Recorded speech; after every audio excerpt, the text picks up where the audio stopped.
בעיצומה של תקופת החגים והפיתויים, איך נאמר, ממשיכים להכות בנו, אז איך לא ניפול לחולשה תזונתית ובמקביל נמשיך ליהנות מאוכל טוב, ותוך כדי נייצר גם תהליכים שיעשו לו הגוף שלנו טוב. איתנו מי שתראה לנו בדיוק איך לעשות את זה, יעל קרייסברג, נטורופטית, קלינית והרבליסטית, ולצידה אשת העסקים ומנטורית הביוטי רבית אסף. אתה בטח שואל מה אני עושה פה. אני יודע מה אני עושה פה, כי כתוב לי, היא סיימה תהליך של ניקוי רעלים. נכון. אנחנו רגילים שניקוי רעלים... אני גאה בעצמי, שסיימתי. זה מיצים כאלה וזה... נכון. אצלך זה משהו אחר. לא, זה אוכל. אוכל. נכון. מה כולל התהליך של ניקוי הרעלים? זה תהליך של חודש, ארוך אבל מהר, נורא כיף, עם אוכל טעים מההתחלה עד הסוף. מתחילים באיזה שבועיים כאלה של תזונה יותר היפואלרגנית, ירקות, פירות, מבוסס יותר אורז, ואז מתחילה העלילה.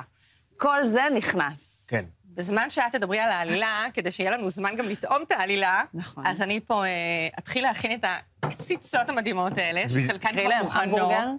זה המבורגר. זה המבורגר, כן. כן, ואני מכירה ואני אוכלת אותו, ואני גם מכינה אותו. אני יכולה להגיד לך שזה אחד הטעימים. מה הביא אותך מלכתחילה בכלל לרצות ולנקות רעלים מהגוף? אז אני, את יעלי, ברח את האמת, אני אומרת תמיד, אני את יעלי כבר מכירה תקופה, וסיפרתי לה שאני הרבה מאוד שנים סובלת מעצירויות וכל מיני בעיות עיכול, וזה מעיק לי מאוד על איכות החיים. ואז היא אמרה לי, תקשיב, את חייבת לעשות 1, 2, 3, ואחד מה-1, 2, 3, זה באמת קודם כל לקחת צמחי מרפא שממש עוזרים, שגם היא רוקחת אותם, וגם פשוט לעבור את התהליך הזה של ניקוי רעלים, ואני עשיתי אותו ממש חודש ימים, ואני רוצה להגיד לך שאני מרגישה כלילות בגוף, אני מרגישה, קודם כל, באמת הנושא של מערכת העיכול ממש השתפר לי משמעותית. אפילו, לא יודעת אם זה קשור, אפילו היה לי יותר קל לצום. כנראה שגם הגוף באמת כבר התרגל לאיזושהי תזונה. קודם כל, רבית לוקחת צמחי מרפא שהמטרה אצל הרבה אנשים זה לצורך העניין ירידה במשקל. במקרה שלה זה באמת המקום יותר של אנרגיה לאורך זמן, אבל בסוף מדובר על איך אנחנו מכניסים מזון, לוקחים את הצמחי מרפא שעוזרים לנו להישאר עם האנרגיה גבוהה יותר, בלי הנפילות האלה. אז כשאנחנו צמים, אוכלים, ואז יש עלייה של רמת הסוכר, ובירידה אנחנו מתחילים את העניין של הרעב, ועם הצמחי מרפא זה מאוד עוזר. נכון. תראי, מה שמאוד עוזר, ומשכנע אנשים כמוני שאוהבים לאכול, זה שאת לא מדברת איתי פה על איזה דיאטה שאני לא אוכל בה, אני לא נהנה מהאוכל. להפך, האוכל ממשיך להיות טעים, הוא פשוט משתנה באופי שלו. נכון. הוא טעים ממש. אם הילדים אצלי אוכלים את מה שהם לעולם לא אכלו ולא דמיינו, אז אני אומרת לך שזה ממש טעים. אז אני כבר מכין לעצמי פה איזה קריחון קטן, כמובן שזה ללא גלוטן, נכון? מה שאני אוכל פה. יש פה חלק, יש פה טורטיות קוסמת ירוקה שזה ללא גלוטן, יש פה לחמניות עדשים שחורות שזה ללא גלוטן, דווקא מה שאתה לקחת זה לחמניות קוסמין מלא שזה עם גלוטן, אבל זה גם בסדר. כל המטבלים פה שאת עושה, הם בעצם טבעיים, את עושה אותם לבד, כלומר, הקטשופ הזה הוא לא קטשופ מחנות עם סוכרים ועניינים. נכון, הכל אני עושה לבד, עם רכיבים איכותיים. וגם, אז זהו, שאני רוצה קודם כל לקבל אישור, איפה המצלמה, זה נראה טוב, בסדר? זה נראה מעולה. זה נראה טוב. אז זהו, אני רואה את מתלכלכת. מה שבא לך. בוא, יאללה, נעשה את זה... שלא תגידי שאני גם לא מתלכלכת.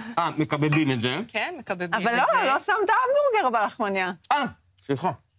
אני רגילה לעשות קציצות בבית. שמתי פה מהאלה, זה נורא טעים. אני יכול לשים, כבר מוכנים? זה אלה מוכנים. אתה יודע, קובי, אני גם חייבת להגיד לך עוד משהו. זה מאוד קל להכין את כל האוכל הזה. אני, לדוגמה, אחד הדברים שחששתי ממנו, זה שיהיה לי מסובך, ושאני מהר מאוד אתייאש מהתהליך. נראית מקצועית. אני ממש מקצועית. אגב, יש לנו גם איזשהו חלום משותף. עושה בתוך כדי לא מסתכלת אפילו. אתם חייבות להופיע בתוכנית בישול ביחד. אז זהו, יש לנו חלום כזה. שאנחנו נופיע בתוכנית בישול ביחד, ואני תמיד אמרתי ליעל, תקשיבי, אני אהיה איזושהי שוליית קוסם, אני כזה אביא לך את הדברים והכל, ואת תכיני, כי אני אומרת... ותראה מה, בסוף, בסוף אני מכינה. אתה מבין? בסוף את מכינה ומתהולכת, בא גם עם חולצה לבנה ומתעסקת עם סלק, זה כל הכבוד, זה ממש... זה הפחד שלי, אבל אני אגיד לך, זה מה שקורה בתהליכים. אנשים מגיעים לתהליכים, יש בתהליך בריאלה, שזה הקייטרינג שלי, וזה מלווה את התהליך, וכן יש אופציה לרכוש את האוכל, אבל העניין הוא שבסוף כולם מכינים. כל מי שעושה תהליך בסוף מכין, כי זה פשוט. בפועל, מה היה פה? לשים את כל הדברים, אז כן, גירדתי לפני זה. זה ביס חלומי, אני חייב ביס חלומי. כאילו, וההמבורגר הזה מורכב ממה בעצם? סלק, טופו, קמח חומוס, מלא פטרוזיליה וקצת תבלינים, זהו. זה כאילו באמת 2 דקות הכנה, אין סיבה, לא. וטיפה שמן. נכון. בעצם אנחנו מדברים על שינוי אורחות חיים אחרי החודש הזה של ניקוי הרעלים. איך נראה היום-יום שלך עכשיו?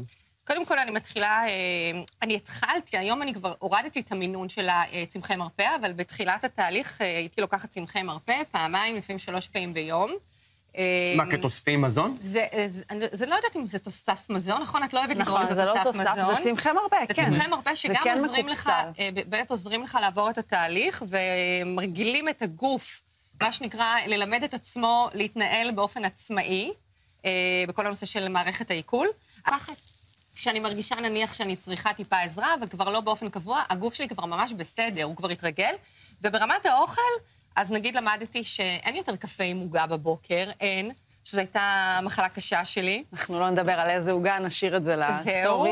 זהו, והפלא ופלא, אני יכולה לשתות קפה ואני לא צריכה עוגה, כאילו אין לי את הצורך הזה. ואז אני שותה שייק, שזה מפירות הכי טעימים, מנגו, בננה, תמר, כאלה. שום דבר ירוק ודוחה, כמו שגם אני חשבתי. וזהו, ואחרי זה אני מכינה כל מיני דברים שהם... אני אוכלת יותר היום, אבל מסודר ובריא, וזה הכי חשוב, וטעים כמובן. שמי, הבאת את הפרזנטורית המושלמת. אם אתם רוצים לראות, כמו רבית אסף, בבקשה, תזונה מן הסוג הזה. חשוב להגיד, יש לך גם קייטרינג כזה. זאת אומרת, אם בא לכם להתפנק ולא להכין ולפנק את האורחים שלכם בכזה, הקייטרינג שנקרא... בריאלה. בריאלה, ברור, כי זה בריא, מוכן ומחכה גם לכם. תודה רבה, רבית, ותודה רבה. תודה. לשתי הרביתיות. איזה כיף עשיתי.